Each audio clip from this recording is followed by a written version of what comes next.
सम्पूर्ण दर्शकवृन्दलाई नमस्कार। बारादशी गाउँपालिकामा कोरोना भाइरस संक्रमण पुष्टि भएसँगै बारादशी गाउँपालिकाको चकचकी क्षेत्रमा सिल गरिएको छ। सिल गरिसकेपछि त्यहाँ कन्ट्र्याक्ट ट्रेसिङ लगायतका अन्य कामहरू भइरहेको छ। यस्तो अवस्थामा बारादशीमा चाहिँ स्वास्थ्य शाखाले कस्तो काम गरिरहेको छ भनेर हामी जानकारी यहाँहरू दर्शकवृन्दलाई त्यहाँ गइरहेका छौँ। अनि बारादशी गाउँपालिकामा स्वास्थ्यको अवस्था कस्तो रहेको छ, कतिको सुरक्षित हुनुहुन्छ डाक्टरहरू। बारादशी गाउँपालिकामा चाहिँ यदि ठुलो संख्यामा कन्ट्र्याक्ट ट्रेसिङमा धेरैजना व्यक्तिहरूको परीक्षण गर्नुपर्ने अवस्था आएमा र्यापिड डायग्नोस्टिक टेस्ट आरडीटी परीक्षण गर्नुपर्ने हुन्छ। यस्तो अवस्थामा चाहिँ बारादशी गाउँपालिकाकै स्वास्थ्य कर्मीहरू के सक्षम हुनुहुन्छ कि हुनुहुन्न लगायत यसै विषयमा सम्बन्धित भएर बारादशी गाउँपालिकाका स्वास्थ्य प्रमुख राम शाह प्रत्यक्ष टेलिफोन सम्पर्कमा जोडिनु भएको छ। आदरणीय दर्शकबिन, अहिले चाहिँ हामी बारादशी गाउँपालिका स्वास्थ्य शाखा प्रमुखसँग जोडिएका छौँ। नमस्ते हजुर, अहिले बारादशी गाउँपालिकाको पछिल्लो अवस्था अलिकति समग्रमा भनिदिनु न, के रहेको छ स्वास्थ्य सम्बन्धी? गाउँपालिकाको पछिल्लो अवस्था भन्नुभन्दा अगाडि म 14 गते बारादशी गाउँपालिका वार्ड नम्बर 4 बस्ने 49 वर्षको मान्छेको कोरोना पीसीआर टेस्ट पोजिटिभ आयो हैन। पोजिटिभ आइसकेपछि बेलुकातिर यो खबर सुन्ने बित्तिकै राति 10 बजेतिर एम्बुलेन्समा त्यो बिरामीलाई हामीले कोभिड अस्पताल विराटनगर पठाएको थियौँ र त्यसको भोलिपल्ट यानि कि हिजो चाहिँ बिहान 7-8 बजेदेखि बारादशी गाउँपालिकामा सर्वपक्षीय आकस्मिक बैठक बस्यो। त्यसमा बिर्तामोड प्रहरी कार्यालयबाट डीएसपी साहब पनि आउनु भएको थियो। धेरै कुराहरू छलफल भयो। पहिला 1 नम्बरमा सिल्डको कुराहरू, अब केस देखिसकेपछि पोजिटिभ केस देखिसकेपछि सिल्डको कुरा आयो। सिल्डमा चाहिँ यो पुरानो चकचकी गाविस भनेपछि दक्षिणमा घागरा पुलदेखि यता उत्तरतिर, पश्चिममा चाहिँ ब्रिङ नदी र उत्तरमा चाहिँ के भन्छ भने डाङ्गीबारी र चकचकीको सिमाना र पूर्वमा चाहिँ त्यो मार्गसम्म चाहिँ सिल गर्ने, प्रहरीले पुरा आवत जावत गर्ने, घरको मान्छेहरूलाई बाहिर निस्किन नदिने, दोकानहरू व्यापारहरू सबै बन्द गर्ने भनेर सिल गर्ने भनेर निर्णय गरियो छ। दोस्रो कुरो के हो भने अब जुन घरमा देखिएको छ पीसीआर पोजिटिभ भएको छ, त्यो पीसीआर पोजिटिभ भएको घरबाट अब कन्ट्याक्ट ट्रेसिङको काम सुरु गर्नुपर्छ भनेर हामीले निर्णय गरियो। हजुर यो काम चाहिँ सुरु भएको छ छैन? हिजो चाहिँ हामीले यहीँको स्वास्थ्य कर्मी बारादशी गाउँपालिकाको विभिन्न स्वास्थ्य चौकीहरूबाट लगाइसकेपछि जनस्वास्थ्य कार्यालय भद्रपुरबाट टिमहरू आउनु भएको थियो, सरहरू आउनु भएको थियो र काठमाडौँको स्वास्थ्य सेवा विभाग इडिसिडीमा भन्छ अथवा इपिडेमियोलोजीमा सरहरू आउनु भएको थियो। त्यसमा 2 जना डाक्टर थिए, 1 जना जनस्वास्थ्य प्रशासक हुनुहुन्थ्यो। उहाँहरूले हामी स्वास्थ्य कर्मी साथीहरूलाई यो कन्ट्याक्ट ट्रेसिङको बारेमा 2 घण्टा जति ओरिएन्टेसन गराउनु भयो। कन्ट्याक्ट ट्रेसिङ भनेको के हो, यो कसरी गरिन्छ, यसको महत्त्व के छ, यसको बारेमा 2 घण्टा ओरिएन्टेसन गरिसके पछाडि त्यसपछि त्यही टिमहरूले बारादशी गाउँपालिकाको कार्यपालिकाको सम्पूर्ण सदस्यहरूलाई पनि भोलिको कामहरूको बारेमा पनि उहाँहरूलाई अवगत गराउनु हो। त्यस पछाडि सबैजना घर फर्के। आज बिहान 6 बजेदेखि हामी आएर अलिकता हुन त 6:30-7 बजेदेखि हामी काम सुरु गरिदिन्थ्यौँ, तर भेला सबैजना 6 बजे भएको हो। यो पानीले गर्दाखेरि हामीलाई डिस्टर्ब भयो।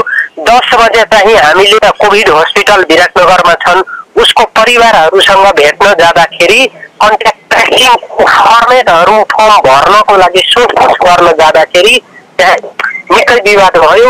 विवादपछि हामीले धेरै गर्यो, काउन्सिलिङ गरिसक्यो। कारण चाहिँ के रहेछ सर? उहाँहरुको धेरै कुराहरू आयो।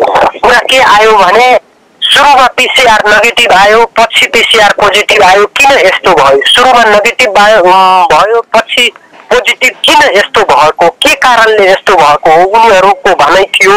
दोस्रो कुरो के छ भने जब सिल भइसके हामीलाई जहाँको पुर्याउनु पर्थ्यो पुर्याएको छैन भनेर भन्यो। तेस्रो कुरो के छ भने मिडियाले चाहिँ हाम्रो गलत मेसेज दिएको छ। हाम्रो दाजुको बारेमा के भनेको छ भने टिभीमा हाम्रो दाजु कहिले पनि लुकेर बसेन। यो गलत किन दियो? पहिला पत्रकार त्यो साथीहरूलाई बोलाउनुहोस्, हाम्रो अगाडि यो हुनुपर्छ, अनि मात्रै हामी कन्ट्याक्ट ट्रेसिङको काम गर्न दिन्छौँ भनेर भन्यो होइन। हामीले त्यसको बारेमा धेरै चाहिँ उनीहरूले काउन्सिलिङ गर्यो, धेरै काउन्सिलिङ उनीहरू सामना भयो। हाम्रो यो कन्ट्याक्ट ट्रेसिङ गर्ने काममा जनस्वास्थ्य कार्यालयबाट स्वास्थ्य कार्यालयबाट सरहरू पनि आउनु भएको छ र प्रदेश स्वास्थ्य मन्त्रालयबाट 2 जना सरहरू आउनु भएको थियो। सबैजना मिलेर हामीले धेरै काउन्सिलिङ गरिसकेपछि अहिले बल्ल कन्ट्याक्ट ट्रेसिङको काम सुरु गरेको छ।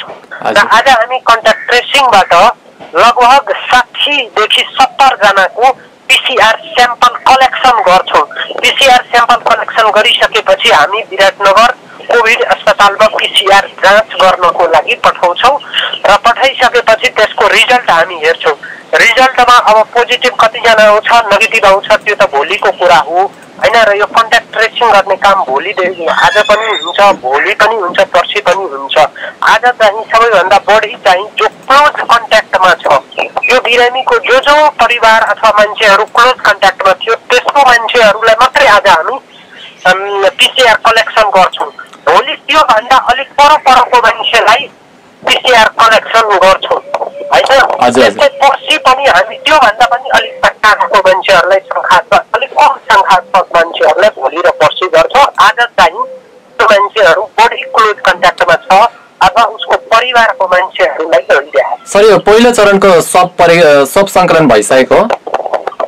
पहिलो चरणको कन्ट्याक्ट ट्रेसिङको काम आज हुँदैछ। भनेपछि अब कन्ट्याक्ट ट्रेसिङ सकिसकेपछि अनि मात्रै सब परीक्षणको लागि सङ्कलन गरिने हो भनेपछि कहिले हुन्छ होला सर यो? कन्ट्याक्ट ट्रेसिङमा चाहिँ आरडिटीबाट पनि गरिन्छ तर हामीले आरडिटीबाट गरेको छैनौँ आज। हजुर हजुर। सबै PCR टेस्टकै लागि हामी स्याम्पल कलेक्सन गरिरहेको ल 60 देखि 70 वटा स्याम्पल आज कलेक्सन गरेर भरे बेलुकासम्म हामी विराटनगर पठाउँछौँ। सर यो रिजल्ट आइसकेपछि अनि मात्रै फेरि त्यो कामलाई विस्तार गर्दै लाग्यो। सर यो ऱ्यापिड टेस्टको लागि चाहिँ केही तयारी हुँदैछ छैन सर बारदसी गाउँपालिकामा? ऱ्यापिड टेस्टको काम हामी आज गरेको छैनौँ, सबै PCR टेस्टको काम गरिरहेको। यदि सर परेको खण्डमा हामीसँग जनशक्ति छ छैन बारदसी गाउँपालिकामा? हामी अहिले बारदसी गाउँपालिकाको 9 जना जनशक्ति यसमा परिचालन गरेको छौँ। सबै जनशक्तिहरूलाई 90 जनालाई हामीले तालिम दिएका छौँ।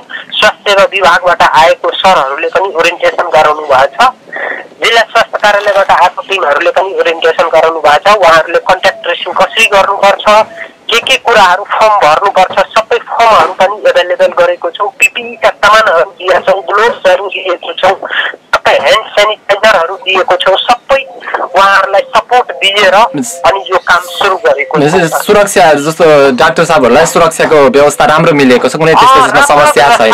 त्यो व्यवस्थामा कमी गरेको छैन सर। हजुर हजुर। अब अन्तिम समय भयो होइन, अब हामीसँग समय सकिन आँटेको छ। जति पनि बारदसी गाउँपालिकाका यो जुन प्रभावित क्षेत्र हुनुहुन्छ उहाँहरूलाई के भन्न चाहनुहुन्छ तपाईँ हाम्रो मिडियाको तर्फबाट?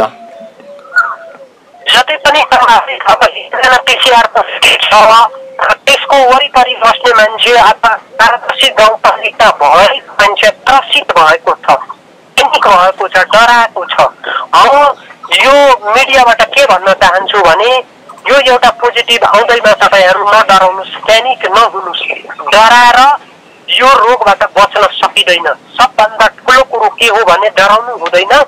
यो सामाजिक दूरी कायम गर्नुपर्छ। 2 मिटर कम्तीमा 1 देखि 2 मिटर सामाजिक दूरी कायम गर्नुपर्छ।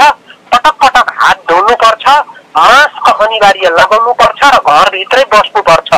हटिया बजारमा जानु हुँदैन, घरभन्दा बाहिर निस्किनु हुँदैन, हिँडहाड गर्नु हुँदैन भनेर भन्छु म सबै भारतवासी सम्पूर्ण जनता। हुन्छ, हामीलाई समय दिनुभयो, विशेष धन्यवाद। फेरि हामी सम्पर्कमा नियमित जोडिरहनेछौँ। ल। दर्शकबिरहरू, बारदसे गाउँपालिकाको अब यो स्वास्थ्य सम्बन्धी जानकारीपछि अब हामी सम्बन्धित बारदसे गाउँपालिकाका अन्य क्षेत्रहरू लगायत अन्य सम्बन्धित निकायमा पनि हामी सम्पर्क गरेर पछिल्ला विवरणहरू यहाँ दर्शकबिरहरूलाई ल्याइरहनेछौँ। हामीसँगै रहनुहोला।